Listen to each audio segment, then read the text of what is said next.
Good morning to everyone and welcome to yet another Europark webinar.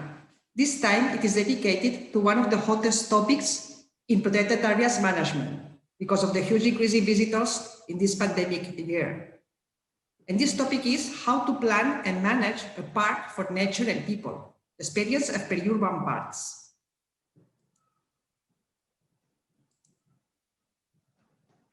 But before starting, I would like to remind you the three basic rules of Europark webinars. Rule number one, this webinar is being recorded. Please stop your video camera if you don't feel at ease with that. Number two, write your questions and comments in the Zoom chat box. We will do our best to try to answer, if not all, most of them. And three, if time allows, we will open the floor for questions. Use the Zoom raised virtual hand in the participant list to ask for the floor. And please, of course, be unmute while you are not talking.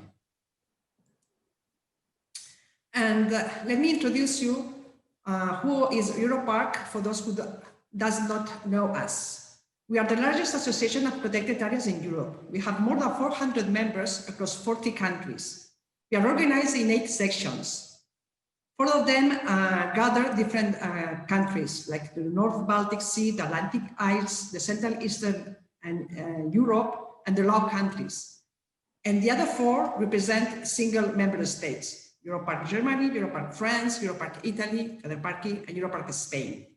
We have 3 main offices. The headquarters are located in Regensburg in Germany. We have an office in Brussels and 1 in Barcelona. We have 4 working commissions dedicated to agriculture, Natura 2000 sites, health, and Periurban Parks, which is the one offering this webinar today. And we have 2 task forces, one on climate change and another one on outdoor sports. What do? We facilitate networking. And if you haven't done it yet, look for our app in Google Play or Apple Store and connect with your peers. We organize conferences, seminars, workshops, webinars, trainings, and we publish position papers, case studies, toolkits. All we do this to support and value our protected areas. And let me introduce myself now. I'm Teresa Pastor. I'm a Europark staff member. I'm the coordinator of the Periurban Commission, and I also deal with the European Charter of Sustainable Tourism. And I live here in Sant Cugat del Vallès in the Barcelona metropolitan area. And what you see in the front is the Collserola Natural Park, the Periurban Park, where I usually go to bike or to relax myself. Because of course, recreation is one of the main functions of Periurban Parks. People come here looking for contact of nature, social contact, to have fun, to practice outdoor sports, and all these activities contribute to the global health and to the general well-being. Not in vain, Periurban Parks receive millions of visits per year. It has been estimated that Collserola Natural Park receives over 5 million visits per year. The Parco Nord Milano, which is much smaller, only 640 hectares, receives 3 million visits per year. And the Parque Florestal Monsanto in Lisbon, 2 million visits per year. But in addition to recreational services that are enjoyed by direct users, Periurban Parks provide other services as well. They help to reduce temperatures, they clean the air, they help to retain water, they fix CO2, they produce oxygen. In summary, they provide what is called regulating services. And what is important is that these regulating services are not only benefiting the direct users, but the city that is located close to the park. They are benefiting all inhabitants, users and non-users of the park. And this is something important that we need to have in mind when we plan and manage a Periurban Park. Besides, they can also provide food, water, wood, what is called provisional services, and importantly, supporting services, that is, they host biodiversity, the habitats, the soil, and again, all these services benefit not only direct users, but also the non-users from the surrounding cities and beyond. More than in other protected areas, periurban parks have a double purpose: preserving biodiversity and providing regulating and supporting services, while also meeting the need for outdoor recreation from a growing urban population. This increase of demand causes pressures that endangers the ecosystems and the biodiversity. Therefore, periurban parks managers are constantly confronted with having to balance which functions and services to favor most and where in the park. Because quite often, some of these functions are just not compatible. You cannot have people trampling on a crop field and pretend to produce food. You cannot have bikes everywhere and pretend to have a healthy soil. So managers are increasingly receiving more and more pressure from very different group of users that want to use the park for their leisure activities, but they also need to have in mind that parks are producing services that benefit the whole city nearby. And this is the challenge. So in this webinar, we want to share with you the experience of the managers of 4 of the largest and oldest periurban parks in Europe on how to approach this challenge in different ways. We will first listen to Maria Martí, who is the director of the Cultural and Natural Park in Barcelona, and he is also a member of the Europark Council and chair of the Periurban Commission. Also, we will have Karina Westrom, who is a specialist in recreational amenity for Metsähallitus in Finland. After that, we will have Fernando Alves, who is a forester in the Parque Florestal of Monsanto and who coordinates the local action plan for biodiversity of Lisbon. He's going to talk to us about the planning a park in favor of biodiversity and regulating ecosystem services. We will have a whole team of Parco Nord Milano talking about the important topic about hosting and involving and communicating the users and stakeholders.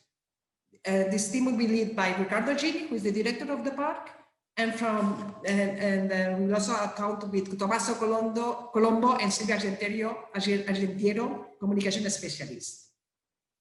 And finally, to end, we will have Nikos Pangas, who is the technical director of the Monti Mentus Aesthetic Forest in Athens, and also the secretary of the Periurban Commission, who is going to write and sum up the conclusion and do the closing of the session today. So now I'm going to ask Maria Martí to share his screen. And he will have the floor. Please, Maria.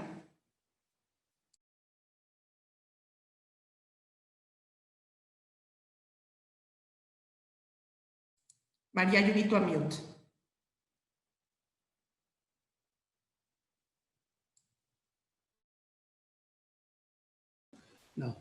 Now?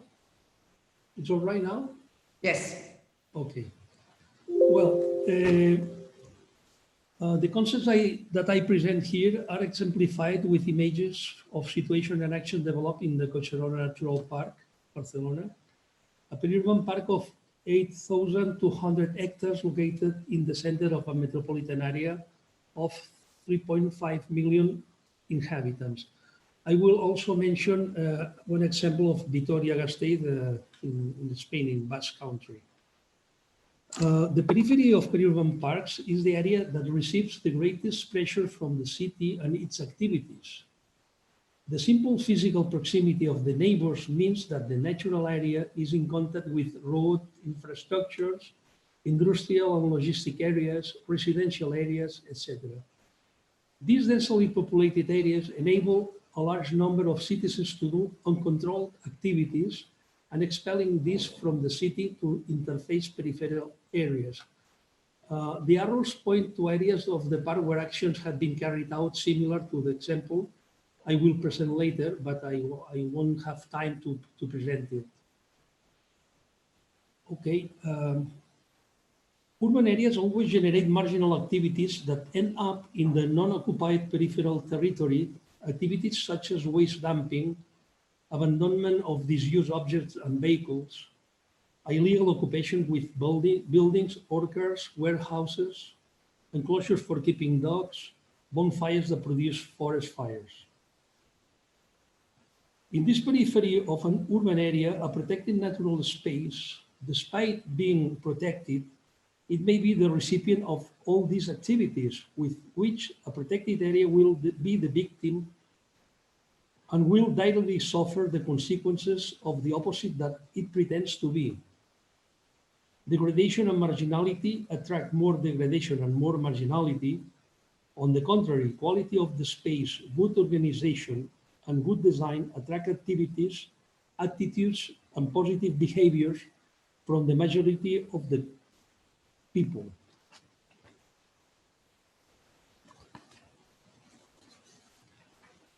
In this case, normal people take over the space in a passive way with a simple everyday civic use, such as walking or doing sports, and that expels marginality.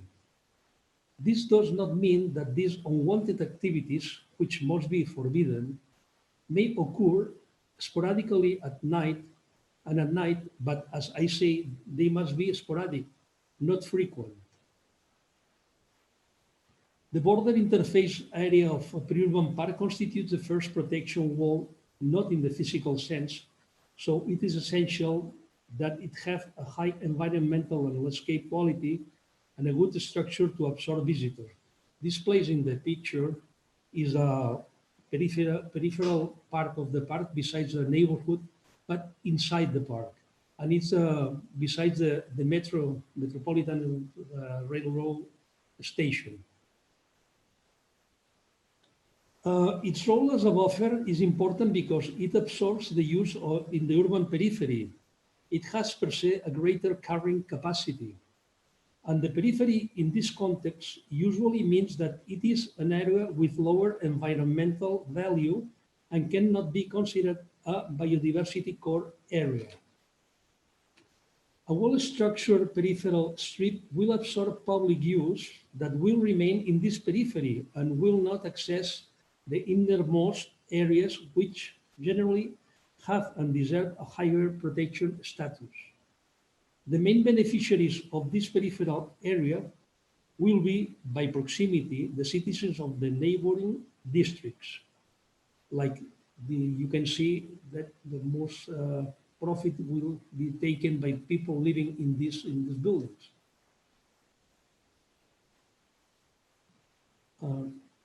Well, on the other hand, the area on or urban strip that is in contact with the park must be at the same time a non-degraded area and, desirably, with a high urban quality, thus avoiding marginal activities and behavior that sooner or later will have an impact on the neighboring area of the park. In this picture, we can see a well-defined borderline between urban area and park area, but not well structured this line.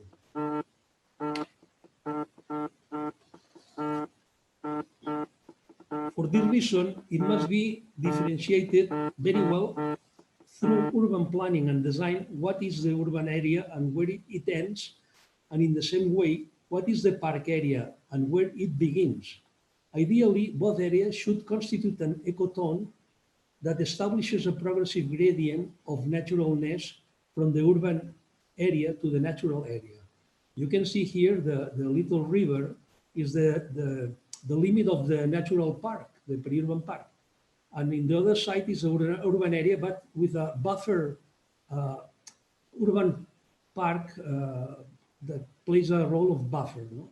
Then the naturality is growing up progressively from the urban area to the natural area.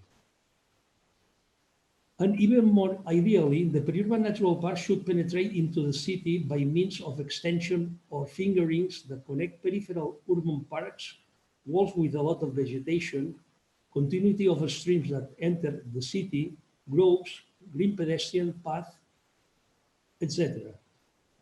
You can see a compact city like Vitoria, which is capital of the Basque Country, Spain, with 250,000 inhabitants, and is surrounded, completely surrounded by a green belt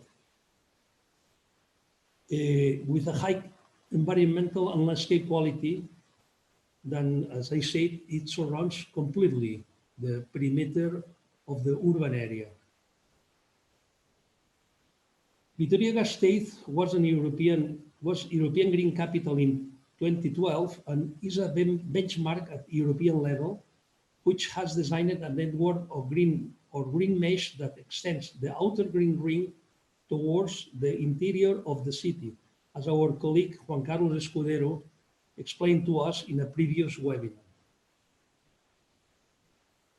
Well, the purpose of the physical organization and structuring of this entire peripheral strip is to confer a landscape of quality and high carrying capacity for citizens. It is essential for its proper functioning and preservation because it will welcome people with good civic behavior, and this group will expel or will not admit uncivil and marginal behaviors that degrade the environment. It is about designing and implementing projects on the territory that regenerate and rehabilitate areas that are degraded, reversing this trend. The image shows just the opposite of what I'm telling you. This is a non-well-defined border between urban area and natural area. And I will point my explanation over this place. This is the view of in 2004. This is a current case that illustrates this theory on how we can go from banal and unstructured spaces at the interface of the urban area and the natural park to spaces of content that favor the transition, enrich the territory, and improve the quality of our neighborhoods.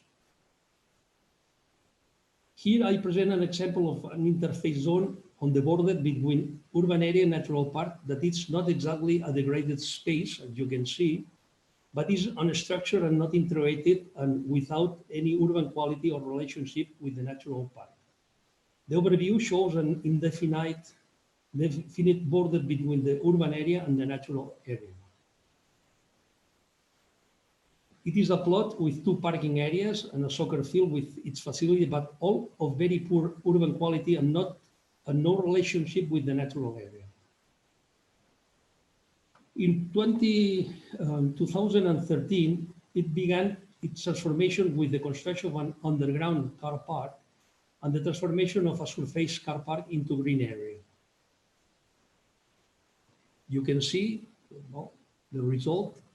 It has disappeared on the right side parking area, but it remains in the left side, and with a very poor quality of landscape. It's an urban park, but really brown. Well, but in 2018, a project was approved for its total reconversion to create an urban park that would be related to and act as a gate to the Collserola Natural Park. This is the planned project. This is a virtual image of the project, and another virtual images. You can see then it's changing the quality of the landscape. And this is the photos I took last Monday to show a dream that has come true. After a lot of years waiting for this action, then finally we are having a good door entrance to the park and a good place, quality place with relation with the natural park. And to conclude, it is necessary to remember that this peripheral strip that constitutes the access to the park from the urban area, the so-called park gates, should be accessible by public transport. It is a means to avoid traffic density, invasion of spaces, and pollution. And now I give the floor to Karina Wangstrom, who is a recreational amenity specialist working in Metsähallitus Parks and Wildlife, Finland, coastal and metropolitan area. She will present us a very useful experience developed there to efficiently control and manage cars searching for a parking place when they go to visit the park. And then please, Karina. Okay. Okay, can you hear me? Yes, Yes. right. So we had in Nuuksio National Park, which is an urban national park a bit north from Helsinki in southern Finland, a pilot done because as in many urban parks, we have a lot of visitors, especially in the spring and in the autumn. And when you go to a national park, you probably wait to see the first picture, the picture above, but the reality which you meet when you come to the national park is usually the picture below. So we had a mobile pilot done, and it was completed with the Technical Research Center of Finland, and a man named Olli Pihlajamaa planned this. Next, please. So it works like this. We have these field camera units in 5 different parking lots out in the field. They work with solar energy because, of course, we don't have any electricity there. They take still shots, still pictures of the parking place every 5 minutes. Then the information is sent to the Parkhawk server, which uses the data, and through this APA, it then is visible on different web pages. For instance, the Parkkihauka application. So you can actually look on your mobile phone when you are going to Nuuksio, check the different parking places and see how much cars are there at the moment. Next, please. The newest thing we did last year was to test if it would be possible to use machine vision to count the vehicles in the parking lots. This was done in a project, and as you can see, it is really possible to get this real-time parking lot occupancy calculated from the pictures. The yellow line is, oh, I have to enlarge my own one so I see. The yellow line is what the machine counted, and the dark gray line is what the man eye counted when looking at the picture. So they follow each other quite well. Of course, we still have some challenges. If there is a big bus parked near the camera, it might be difficult to see what the situation is.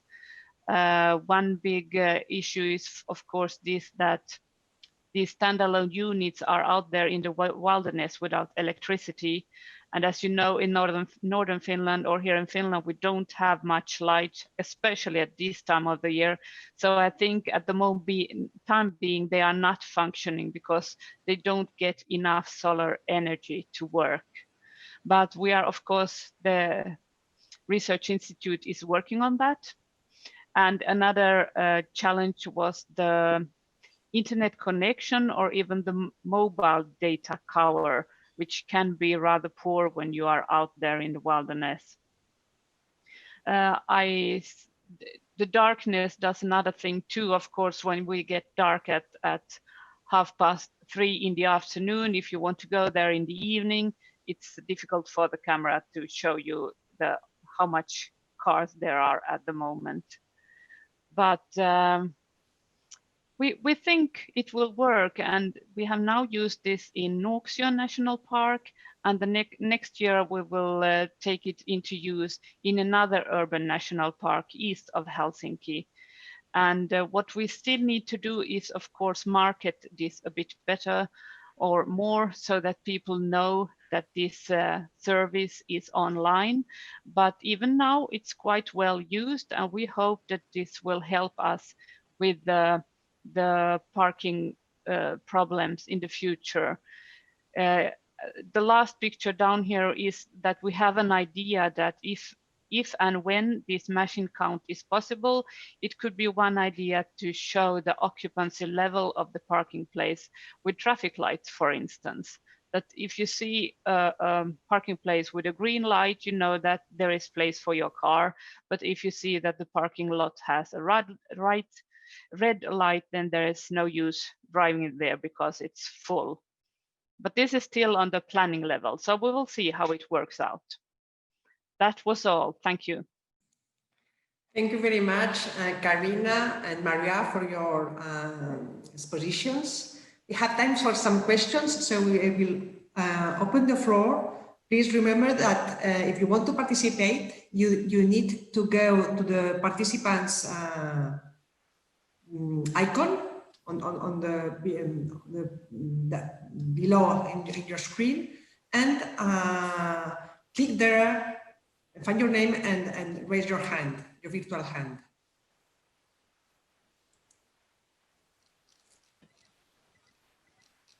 If not, you can always write the questions in the chat box.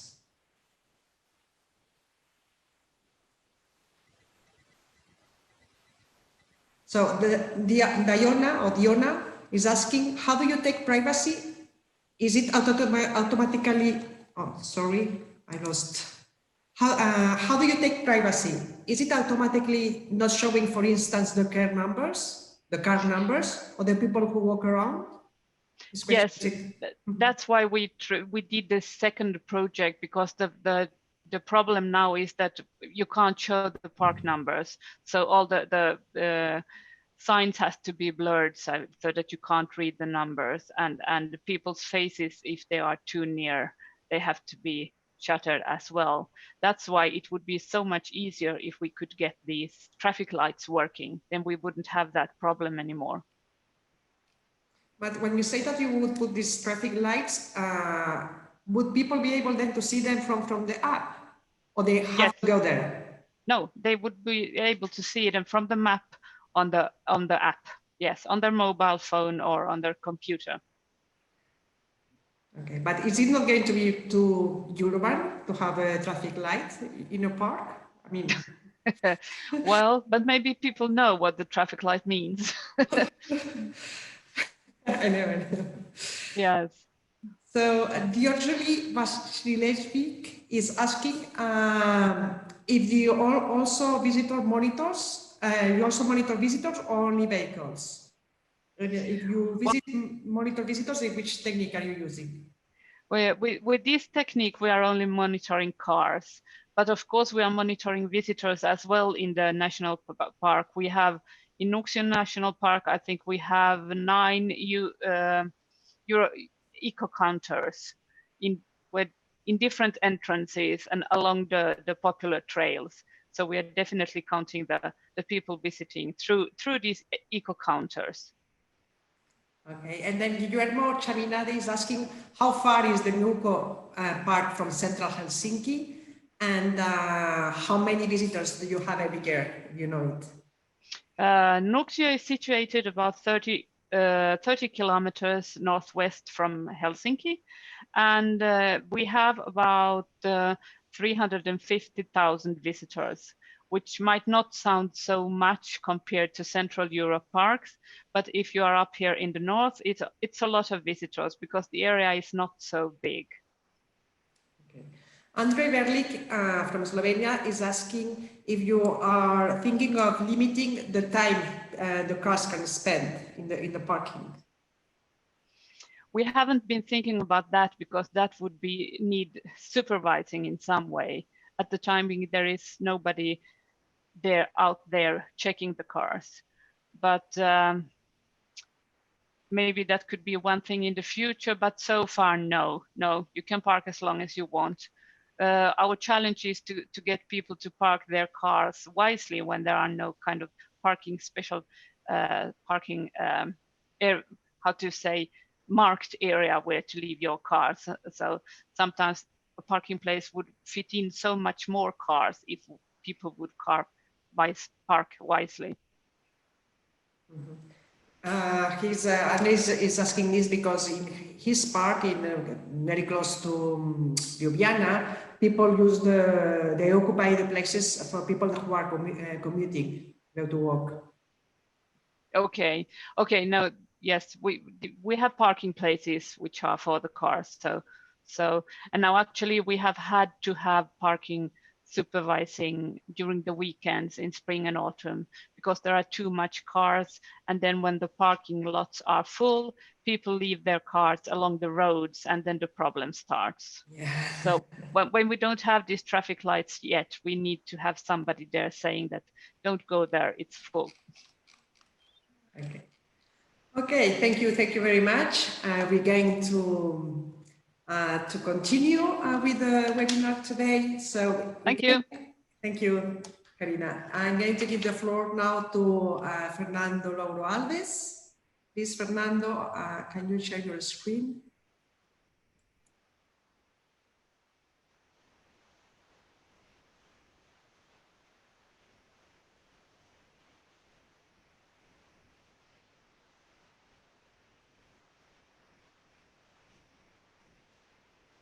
Hello, good morning.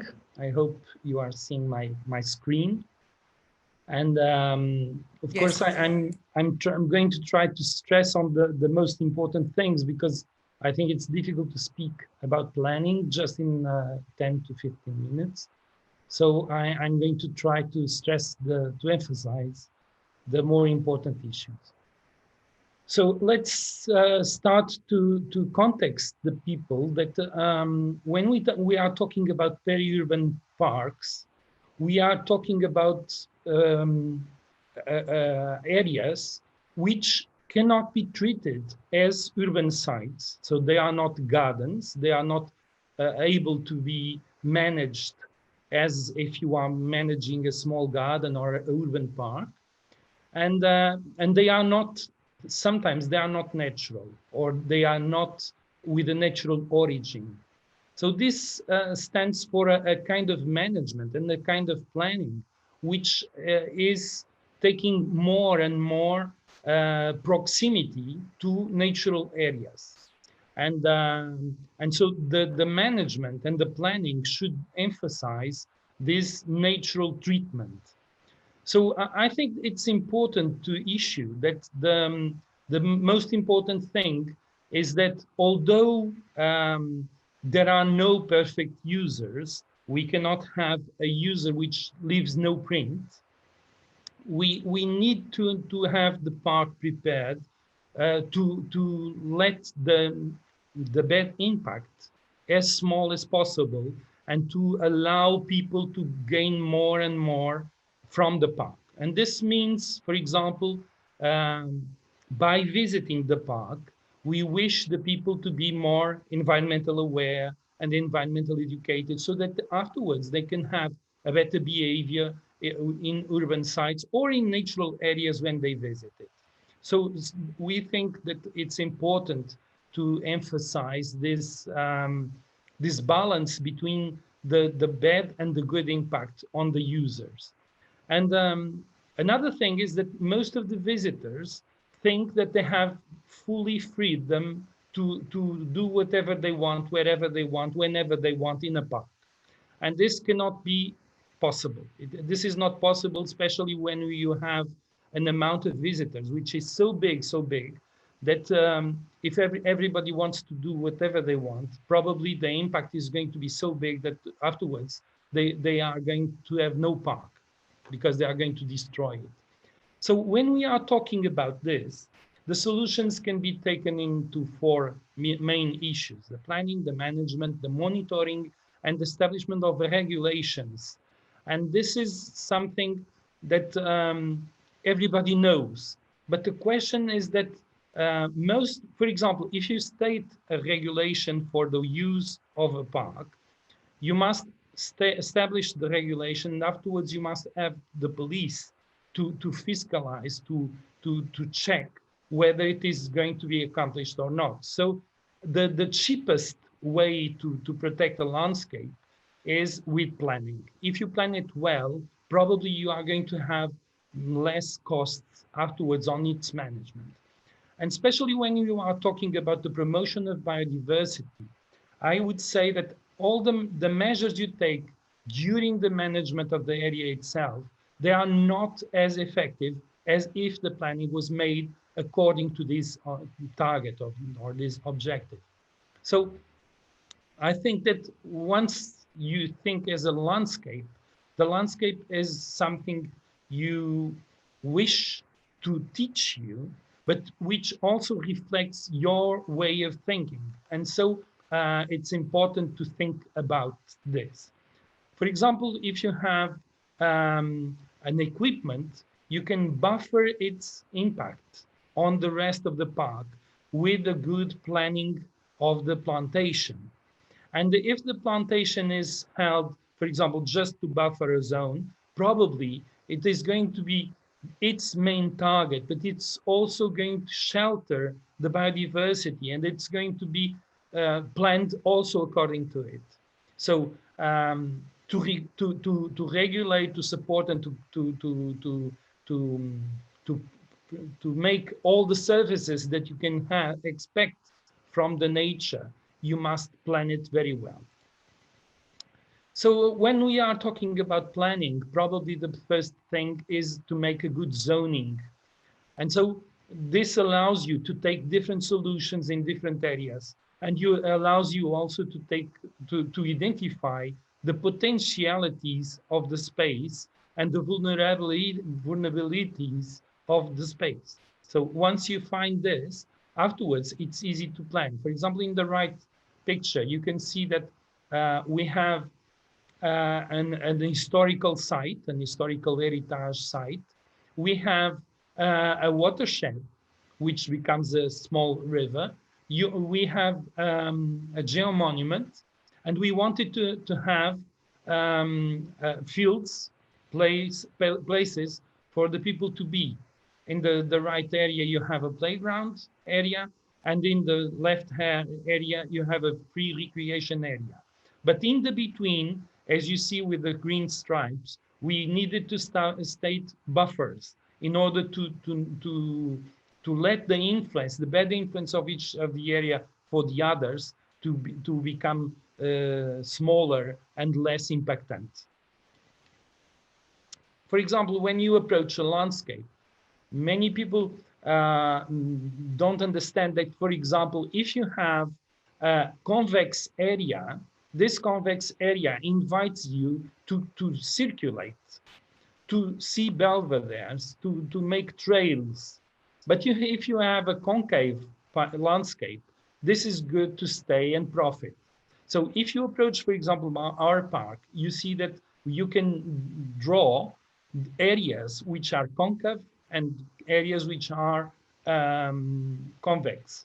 And so this allows you, for example, to establish what is designed in red, which is a circular area, so that this is, let's say, the main park road, which is the one which distributes all the users to all the places where they can either make a trail or make sports or whatever they want. But this is the park lane, let's say.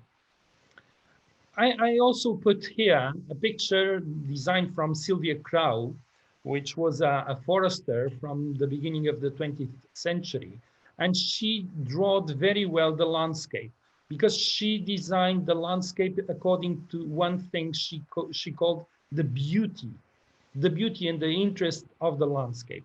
So when we are talking about the planning, and we are talking about building a park, of course, we need to work on the viewpoints. We need to make different kinds of landscapes to build a good and rich mosaic.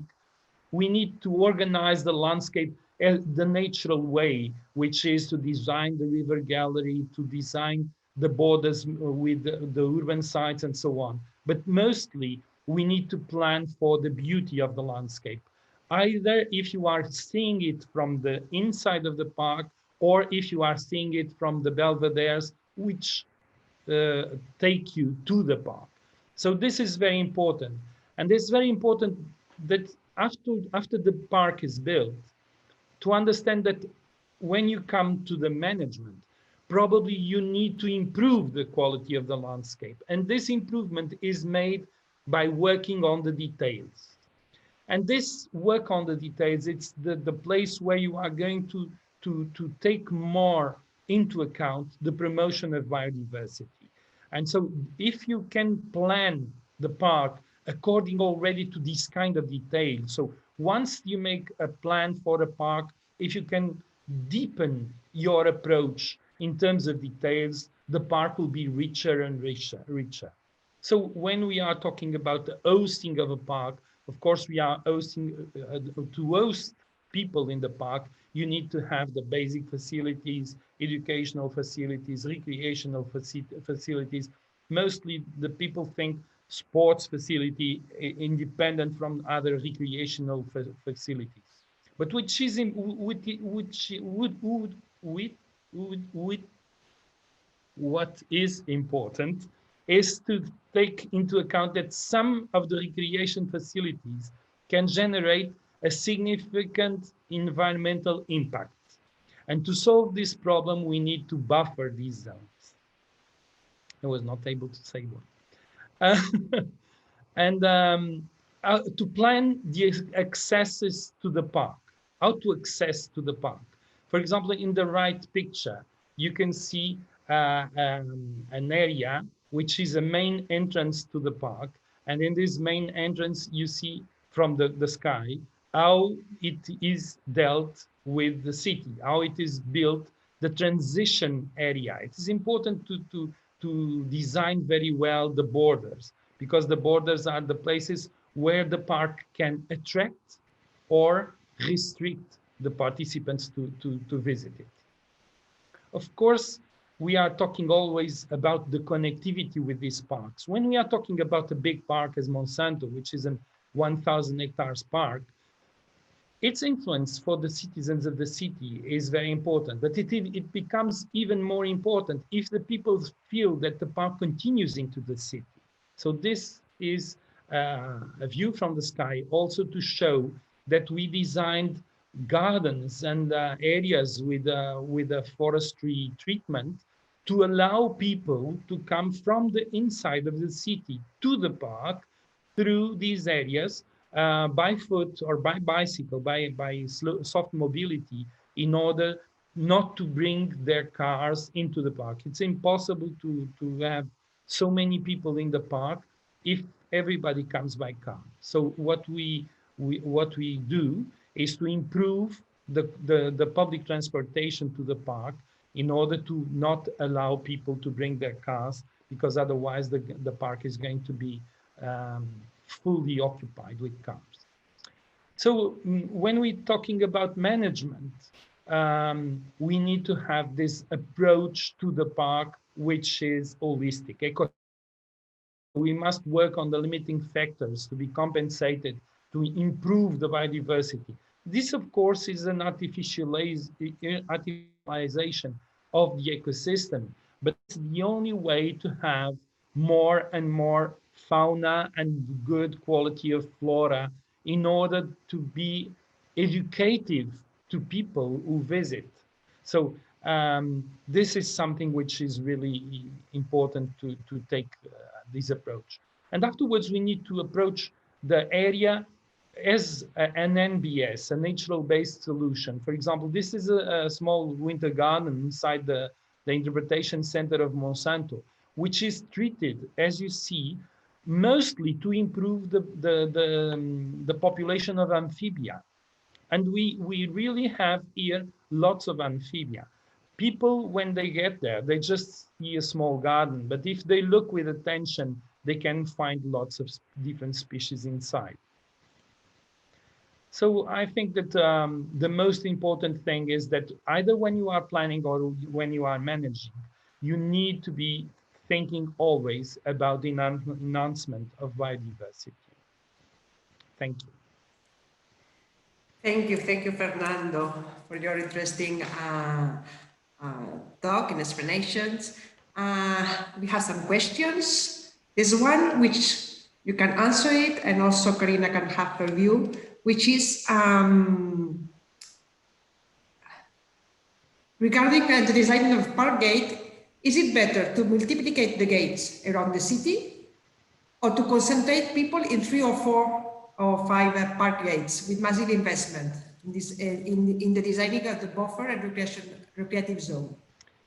Okay, let's say that the main gates to the park are always places where we are going to have more and more people. So you need to have the people which gets into and out of the park in some way controlled. So the gates should be designed in order to host the people, and at the same time to control the entrance of the people. You cannot have too many, but you need to approach the number of gates to the areas where you have most of the visitors coming in. For example, our park is so big that most of the people come from out of the city, and they come through public transportation, through the suburban train, or through the underground. So one of the main gates, it's the one which approaches to this underground. But of course, nearby, there are small neighborhoods, and they have different gates to get into the park. Of course, the scale of each kind of gate is adapted to the kind of population which comes in. So I think it's not good to have too many, because otherwise you lose your control about the people coming into the park. And this is really important to maintain. And the other thing is, if you don't have gates enough, probably you are going to have crowded areas where the people are all coming in. Thank you. Karina, do you want to add something, or Maria, on this question? No, I would say that when you have a national park, it's also quite a lot up to what kind of nature is there along the borders. You can't make a gate when you have sensitive nature or endangered species. So you have to look at that as well. But we have in Nuuksio, we have one gate, which is very popular. So at the moment, we are really encouraging people to use other gates, because you can go other ways too to the national park. Thank you. Maria, Yes. do you want to add something on that? Yes. Yes, I think we have a coincidence, because we have this, Fernando has been speaking about the same topics. Well, it's important to have gates to control the entrance, but in our case, the gates are uncountable.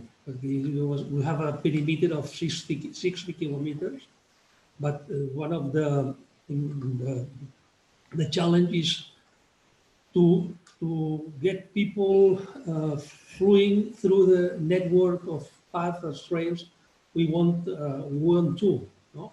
Not to spread for all over the parts of the park that it will affect the biodiversity.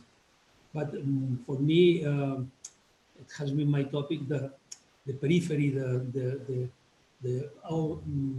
peripheral fringe is when we play, what our future is at the stake. It's the main place to control what is happening.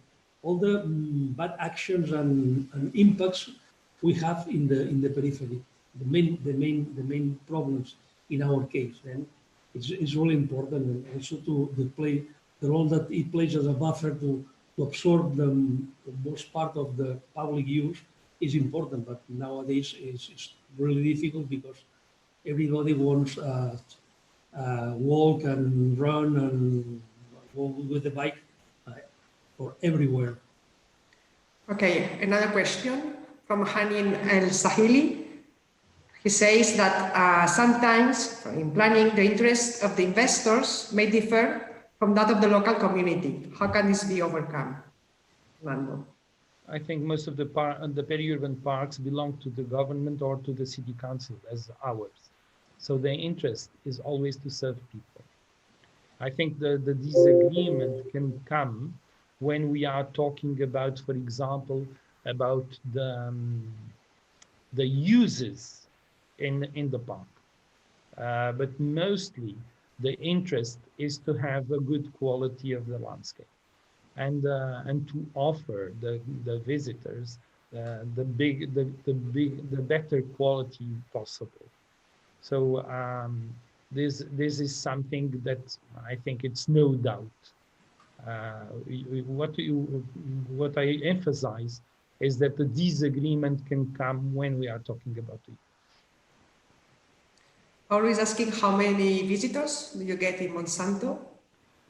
We have about 2,000 or 3,000 per day active users, but we have lots of people that cross across the park. So we think that around 1 million or 1.5 million people crosses across the park every day, because there is a high road which comes from Sintra and from Cascais, which passes in the city, in the park, in the middle of the park. So this is one of the main impacts. And of course, when we talk about the indirect users of the park, we are talking about around 1.5 million per day, because many people from 20 to 30 kilometers around the park benefit from its air quality and from the buffer of the urbanized area which the park constitutes. So the park is really something very important for everybody. And I think Paulo also asked me whether there was an improvement of the users. Yes, because of the pandemic. Yes, the number improved a lot, because especially in the days where we are confined, and when we are only allowed to make small trips, most of the people came by foot to the park to walk in the forest. Did you take any specific measures to cope with this increase in people during the pandemic? We improved the forest guards inside the park so that the people could maintain the distances. The question was always the maintenance of the distances and the use of the mask, because if they are too many in a trail, they can be quite near one from the other. Okay, and then just a last comment before we move to the following speakers. Comment from Stefania, my colleague. She said that it's very interesting the approach to details. She recognizes it's definitely true for biodiversity and for landscape, but she thinks that the philosophical question remains, which is that the beauty is a cultural and historical concept. It's not universal. What you might find beautiful, another person can find it horrible. When we are talking about beauty, we are talking about the natural approach to beauty. So I think that mostly when we are designing a park, we try to approach the quality of the landscape we identify in nature. So when we look at the nature, we see when we like it or not, and we try to reproduce it in the parks. So in order to make the park look like your paradise, your natural paradise. Thank you very much, Fernando. And now I'm going to give the floor to the Milanese team, going to present us how to host, involve, and communicate with users and the other stakeholders. Please, Riccardo Gini, share your screen. Thanks to Silvia for the presentation. I take 2 minutes to present the park, to the general feature of the park. Please see the next. Parco Nord is a big metropolitan park within the town of Milan and its hinterland, recovering green areas which once were industrial and uncultivated lands. These are cover about 800 hectares, with more than 500 hectares now are reaching woods, meadows, hedge, shrubs, roads. We count more than 500,000 trees totally planted. The next. The main goal of the park is to restore the natural environment inside the urban area of Milan. And I think we reached the goal. You see how many species, how many animals, how many different kind of nature are now in the park. And but the park for us is not only for the animals, for the nature, is also for the human. Thank you, Silvia. And it's important to create connection with the citizens, to disseminate the nature values. And now I stopped and I pass the floor to Tommaso Colombo to enter in the heart of the topic. Hi, Tommaso. Thank you. Thanks, Riccardo. So here's the general map of the park. Please notice how the main categories of social facilities, the blue points, and the cultural and educational facilities, the red label, are outspread. We conceive these as communication hotspots, where visitors can clearly understand our mission, may feel our vision, and get in touch with our values, and also, of course, may meet each other's. Thanks to these hotspots, we aim to make people appreciate a new urban style of life and a nature-based way of spending their leisure time. So I pretty agree with what Fernando was presenting before. On top of these, two information points are available in the east and the west side of the park. And last, notice the 3 stops of public transports, train, tram, and underground metro, which strictly fasten the park to the center of town, even to limit the use of cars. Go on, Silvia. As for communication, the naming of public transport stops is fundamental to figure out the existence of the park in a metropolitan scale, even for non-visitors. This is very important, like Teresa remembered us. Go on. Look now at facilities of social interaction. Some of these have been already told before. In our case, it's social gardens, community garden, a velodrome, and common apiary aim to engage people to discover a strict relationship with nature and in groups. On the other hand, the equipped getting areas, the park gate, we can say, that means light facilities such as soccer or basket playgrounds for the young, a picnic table for families, children playground for the youngest, and bowl courts for the elderly, are pretty attractive for good targets of users and preserve a natural ecosystem from massive uses, like Fernando told us before. So I really agree. Go on.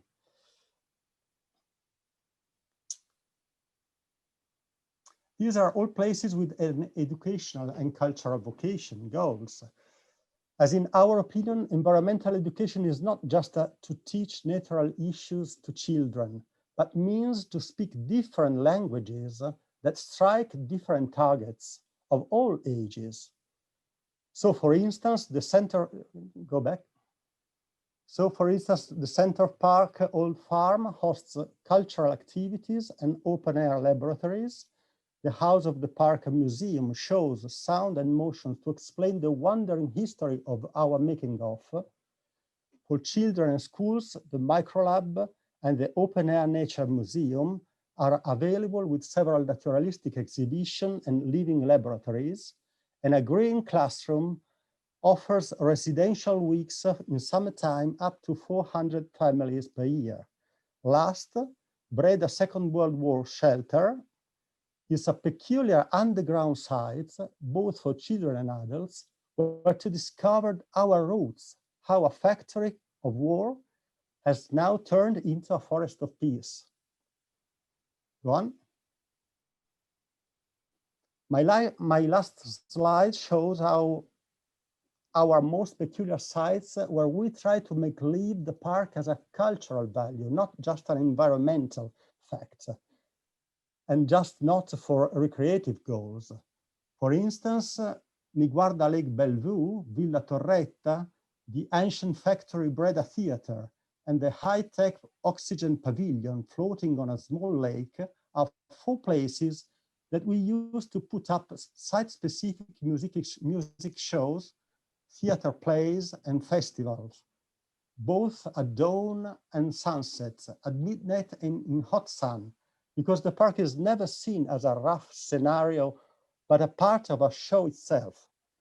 Last, Niguarda Common Garden and Balossa Land Art Contest are 2 examples to engage young people in creativity and artistic experimental activities that underline the strict relationship between human and nature.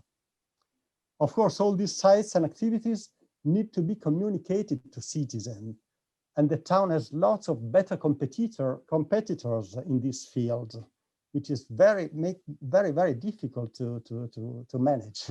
But we know that without communication, any activity can be successful. So that's why we developed in the last years an important plan of communication that Silvia is going to present. Thank you. Thank you, Tommaso. So how to communicate all these things? For an effective communication, you should have an integrated communication plan to organize the different topics you want to disseminate with constant and regular frequency. So it's useful to system all the channels of your park, to don't miss initiative, avoid overlap news, and to create awareness over more channels. So today we are going to see some actions to get 4 main key factors of a communication plan: the dissemination, the awareness, the engagement, and the listening. In order to enforce the dissemination, inside your communication plan, you can imagine, for example, to realize little pills about the rules or the best practice to join the park. For example, you can involve your consultants, employees, or volunteers to realize little video interview. So you can use these multimedia products on your digital channel instead of signage inside the park. It's important also enforce your network and your partnership involving the local stakeholders like NGOs, universities, and cultural operators. It's also important develop sponsorship with local companies because they can support and sponsor your activities and so help your dissemination, of course. And you can use communication exchanges, for example, exchanges of goods with local networks or local press. The awareness. In order to expand your awareness, you can work on the graphic. So you can create a visual identity of the park and made your brand recognizable. So if you create a coordinated graphic communication materials, you can use them on all your channels. So you can use your brand on your website, on your newsletter, when you publish some pictures on your social network, for example, and make it recognizable from visitors. Another way is to identify influencers and public figures which have connection with your territory and make them talk about your park. So they tell to their followers their experiences inside the park. They can show pictures of your places, for example, and they can tag you on social network, and so it helps to expand your audience. Engagement, of course, you have to use social network, but you need to have a strategy on your social network. For example, you can think about columns dedicated to each topics you want to communicate. You can plan a strategy, for example, where each Monday you publish contents about the biodiversity in your park, and every Thursday you publish about for example, reforestation operations.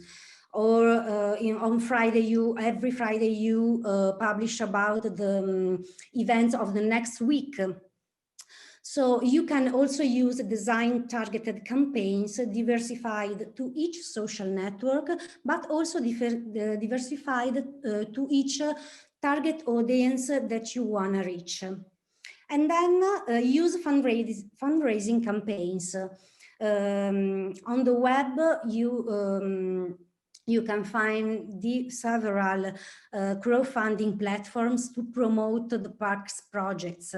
It's very important to involve people and make feel them part of the realization of your projects. And it's also useful to measure the reliable of the park actions, for example, the visitors' affections and the quality of your initiatives. And we have the listening. We can find online lots of tools to listen to the public.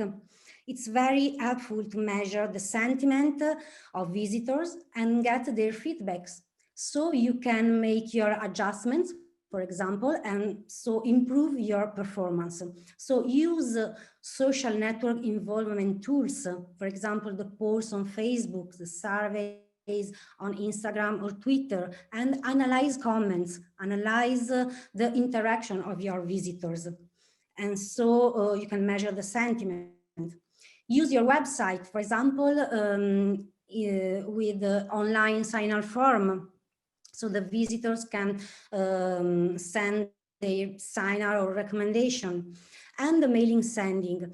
If you can pick up the email address of your visitors, for example, from online subscription form on your website or through online events ticket tools, you can track behaviors of your visitors and analyze their satisfaction, for example, sending them by email a satisfaction survey. And so you can improve your organization and your actions. It's useful also to handle subscription details, for example, personal information. So in this way, you can really know who your visitors are. And it's important, keep in touch with them. So sending direct email marketing or newsletter or something else by email, you can create follow-up initiatives, and you can create a relationship with them. So now I would like show you, okay, a short video that we have realized after the Biodiversity Festival held at the Parco Nord Milano, in the Park Places, the last September. This is a good example of communication product, for example, and it summarizes all the action and more actions that we have just seen together. Of course, this is in Italian, but I'm sure you can understand it.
Thank you very much, Silvia. It is clear that in Milano, they have very good communication team. I witnessed some years ago one of these spectacles at Down, and I still have it in my memories. Again, now to give the floor to Halim El Sahili, who has raised her hand. I hope she's not going to be the last person to that want to talk, please. Halim.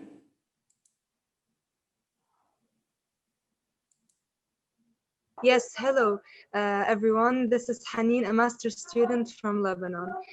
So I would like to have a question about the landscape that is chosen to develop a park. So when a landscape is chosen, what are the drive factors that cause the stakeholders to turn this landscape into a park project? What are the revenue strategies or revenue management strategies that drive stakeholders to take initiative and take this landscape to turn it to such a project? Because is it because having such a project may give a cultural identity, a brand image, a marketing strategy for such a tourist destination? So this is my question. Yes, thank you. Thank you very much. I understand that this question is addressed to Fernando. Fernando? Yes, I think that the stakeholders which decide about the creation of a park are mostly those who are connected with the planning of the city, with the city master plan. Because I think the parks, they don't come because of a kind of landscape, the periurban parks, of course. Although the values of the park, the landscape itself, they can be also important, but mostly the parks begin as a counterbalance of the urbanization. So once you have a city which is spreading, you need to have certain areas to buffer and to maintain the water, the air quality, the water quality, the opportunities for recreation, the memory of the nature in the place, in these areas. So you need to have the parks, and the parks begin to be the spaces, the landscapes which are left from this kind of urbanization. Of course, there are places which are not that good for urbanization. For example, the river shores, the slopes of the mountains, and so on. So once you have these landscapes, they are good for making parks, especially because when you are talking about nature, for example, many of these slopes shelter species which are very well adapted to these bad conditions of the soil and the climate. And so probably they constitute values, and they constitute natural values. So afterwards, you can design the park according to this. And of course, design the landscape, design the parkway, design the way that the people are going to visit it. I think many parks which have been created formally, they have been created, for example, thinking about the use by car. Many parks, the park where I work is, once was planned to be visited by cars. Of course, it was planned in 1934, and in 1934, the average speed of a car was 30 kilometers per hour. So this was a kind of benefiting from the nature by car. Of course, nowadays it's not this, because nowadays if you are traveling 30 kilometers per hour, you are traveling by bicycle. And so this is the approach you have to the park. So I think the parks begin to be a need from the planners. And of course, from the politicians which deal with the planners. You also asked for the profits that can be taken from. I think we are talking about an ecosystem services. And if we are talking about ecosystem services, you are going to get the refunding from the investment you make in the park. Probably, for example, in the appealing for tourists, in the better quality for the workers in the city. If you have the work in the city, the people which cross across a park every day when they come from their houses and they go to their offices, probably they are going to be more working with more effectiveness. And so this is something you can take from. I think nowadays, when you are talking about enterprises, most of the entrepreneurs look for places where they would like to live in. And so if you have a good quality of the landscape, you are going to attract the investors. And you can have an enterprise, for example, for services. You can have an enterprise here or in another, in anywhere in the world. So if you choose this city, it's because this city has a good quality, for your workers. And probably you are going to be, it's going to be a city which is appealing to this kind of investment. Thank you, Fernando. In fact, Bridget Finton is summarizing the reasons why we need now to protect more and more periurban parks or nature close to our cities. It has evolved, no, from protection to the more remote areas, to social drivers for relaxation for urban workers, and of course with the climate emergency and the human health emergencies, we need more places for people to relax, to do physical activity, and to take care about their mental mental state. And to fight nature deficit disorder. I think it's very important. Yes. We have a question for Parco Nord Milano, and it is about how do they do their fundraising? What are the challenges they have? Because we can detect that they have quite a lot of money to invest in this part. We have seen very nice pictures of nice buildings, very nice campaigns. So Ricardo, Silvia, how do you do it?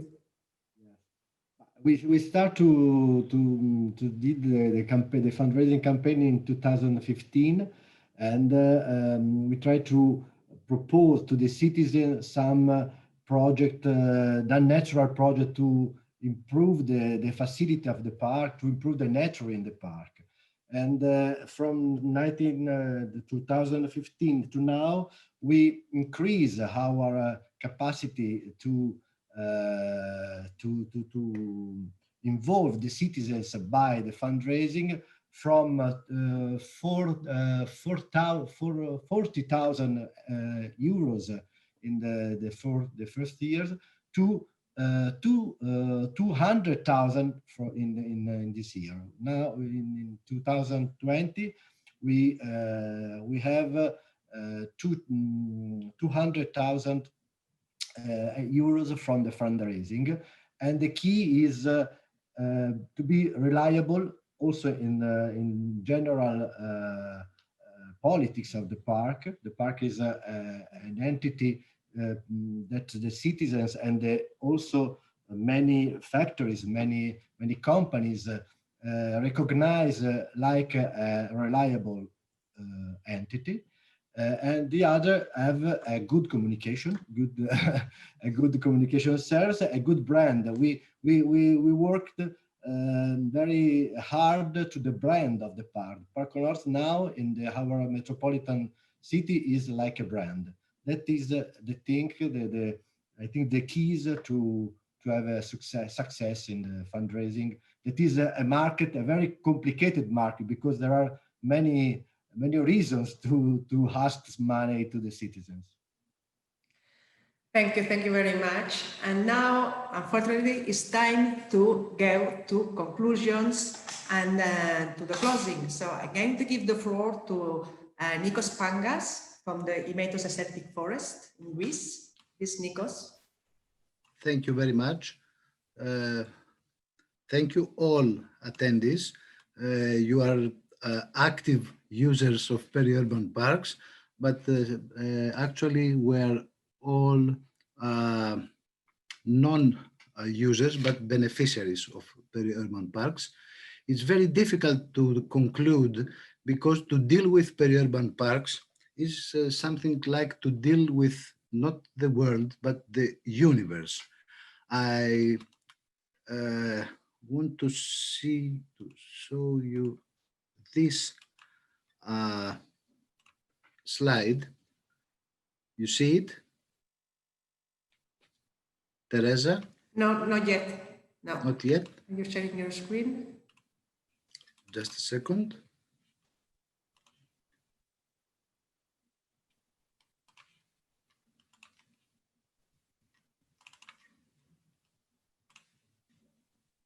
Okay, now you need to put on the presenter view. Okay, just for a moment to see the complexity of all this, we have prepared as a toolkit for the management of periurban parks. I think that the speakers have some very concrete presentations, and it's very easy to know that all these topics are very complex, and we must have some very good tools. So the Periurban Commission has prepared the toolkit for having solutions in very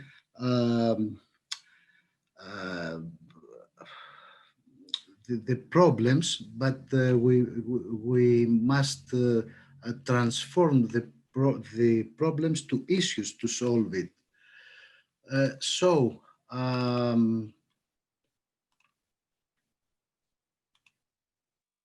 We need the help of Karina. Just a second, please. So,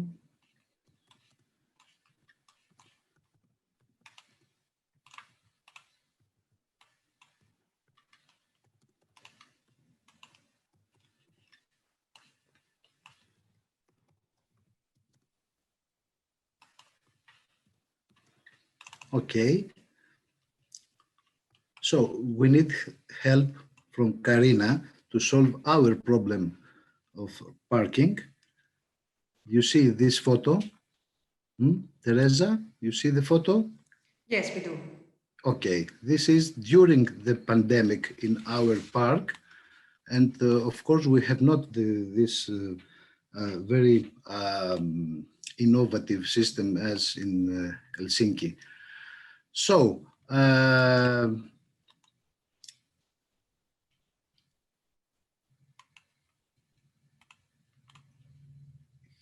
here we are. Okay, on behalf of Fedenatur Periurban Commission, Fedenatur Europark Periurban Commission, we work together since 2017. We have prepared already our position paper, which is disponible in the Europark website. And now we have prepared a toolkit for planning, designing, and managing periurban parks. This toolkit will be very soon available in Europark's website, and has a structure not so complex because all the things are very complex. So we understand that periurban parks last years are highly visited places, and because of the European people are mostly urban people. The scientists say that in 10 or 15 years, the 80% of European citizens will live in cities. So all these places have a great and significance because from the one hand, we must keep the high environmental values, the nature conservation, etc. On the other hand, we must have a beautiful place, a good landscape quality for the visitors. And so we must see the everyday problems because they change very frequently. And in the same time, we must see the situation of the natural resources. So the problems will be issues, and this is the aim of our toolkit. This toolkit is very simple, is a framework, delineates the issues that arise and propose solutions for contemporary needs with a perspective for the future, of course, aiming to find a balance between nature rhythms and the speed of urban life. Fernando has said about the difference in the autocars in the beginning of the creation of Monsanto Park and today. The toolkit aims to give practical advice on planning, design, and management measures to meet these sometimes conflicting needs. And of course is aimed in particular because in many periurban parks there are protected areas and areas which are Natura 2000 sites. And of course, we are looking for some special advices there. And finally, it's also useful for policymakers who want to promote the protection of other areas, natural or rural areas within urban settings. The toolkit has 4 units, 4 chapters: the planning, the management, studies and monitoring, and governance and communication. Fernando has spoken about planning.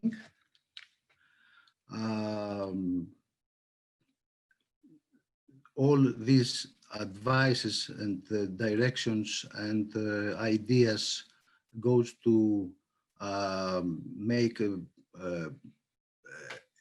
to give a sense of a better framework for good planning. For management, the toolkit provide guidance for management to enhance biodiversity and, of course, management of visitors and regulations. This is a very crucial thing because the regulations must be clear and reasonable.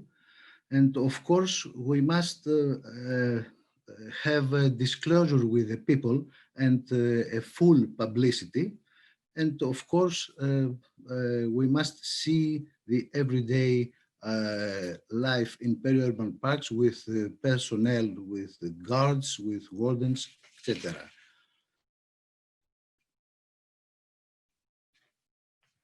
There are many examples in some parks for co-governance with the incorporation of all stakeholders, the entities, the institutions, the people,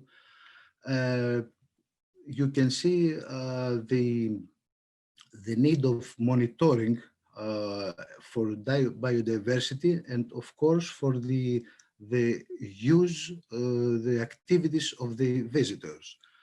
And finally, the communication, as the friends from Milano have presented, is very crucial, and of course is something that needs money. Finally, the toolkit is a way of a frame to give practical advices, and we have incorporated many case studies from many periurban parks from Europe for every single topic. And of course, you can find the sources for further readings or some applications very useful for some special things. It's something is essentially a toolkit, and is not something which is terminate here, but is something which changes every time with new ideas, new resources, new issues, and this is the frame of our ambitious effort. Thank you for your attention, and you can wait for a few weeks to have this toolkit in Europark's website.